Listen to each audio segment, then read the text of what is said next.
लाड़वाइसी नाज़रीन के मातली का ख़बर ॾींदा हलूं त मातली शहर में तूफ़ानी बरसात पवण सबबि मातली शहर जे कश्मीरी मौला जे रिहाइशी ग़रीब मिसकीन टिन गुगन भाइरनि जी छित किरी पई।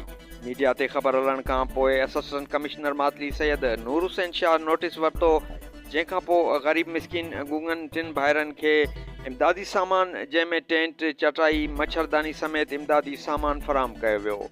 उन मौक़े ते असिस्टेंट कमिश्नर मातली सैयद नूर हुसैन शाह चयो, असां खां जेकी कोशिश थी ग़रीब मिसकीननि सां हरदम गॾु आहियूं। इंशाअल्लाह सर्वे कयूं पिया, जल्द मुतासिरीन खे रिलीफ ॾिनो वेंदो।